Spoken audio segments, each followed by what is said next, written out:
Hello everyone, it's Mrs. James here. It's time for story time. At the moment it's lovely weather, isn't it? All the flowers are out, the sun's out. But in the story I've chosen today, it's winter. What kind of weather do you think it might be? You're right, it's snowing. And it's called The Gruffalo's Child by Julia Donaldson. The Gruffalo said that no Gruffalo should ever set foot in the deep, dark wood. Why not? Why not?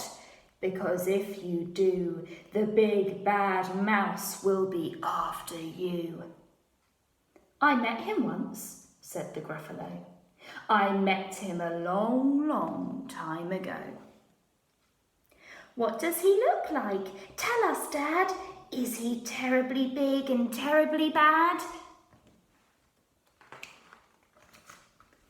I can't quite remember, the Gruffalo said. Then he thought for a minute and scratched his head. The big bad mouse is terribly strong and his scaly tail is terribly long. His eyes are like pools of terrible fire, and his terrible whiskers are tougher than wire. One snowy night when the Gruffalo snored, the Gruffalo's child was feeling bored. The Gruffalo's child was feeling brave, so she tiptoed out of the Gruffalo cave.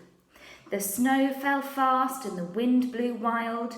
Into the wood went the Gruffalo's child. Aha! Uh-oh! A trail in the snow. Whose is this trail and where does it go? A tail poked out of a log pile house. Could this be the tail of the big bad mouse? Out slid the creature. His eyes were small and he didn't have whiskers, no, none at all. You're not the mouse? Not I, said the snake. He's down by the lake eating Gruffalo cake. The snow fell fast and the wind blew wild. I'm not scared, said the Gruffalo's child. Aha, uh-oh! Marks in the snow. Whose are these claws marks? Where do they go? Two eyes gleamed out of the treetop house. Could these be the eyes of the big bad mouse? Down flew the creature. His tail was short and he didn't have whiskers of any sort. You're not the mouse? Toot-toot, not I, but he's somewhere nearby eating Gruffalo pie. The snow fell fast and the wind blew wild. I'm not scared, said the Gruffalo's child. Ah, oh, a track in the snow. Whose is this track and where does it go? Whiskers at last, and an underground house. Could this be the home of the big bad mouse? Out slunk the creature. His eyes weren't fiery, his tail wasn't scaly, his whiskers weren't wiry. Ah, you're not the mouse. Oh, not me. He's under the tree drinking Gruffalo tea.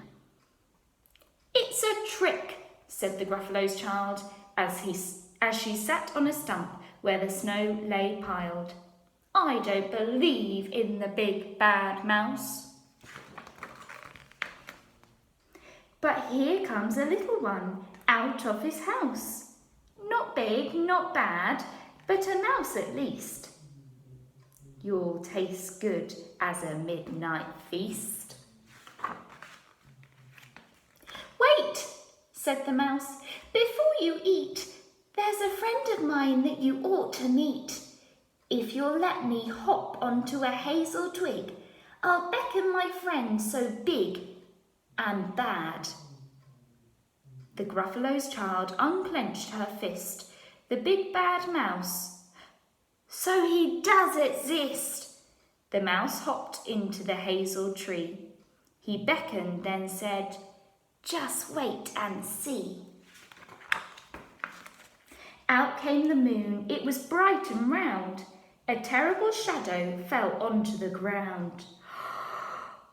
Who is this creature so big, bad and strong? His tail and his whiskers are terribly long. His ears are enormous, and over his shoulder he carries a nut as big as a boulder.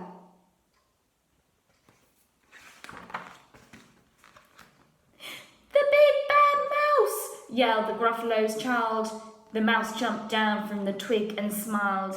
"Aha! Uh-oh! Prints in the snow! Whose are these footprints? Where do they go?" The footprints led to the Gruffalo cave, where the Gruffalo's child was a bit less brave. The Gruffalo's child was a bit less bored. And the Gruffalo snored and snored and snored. The end.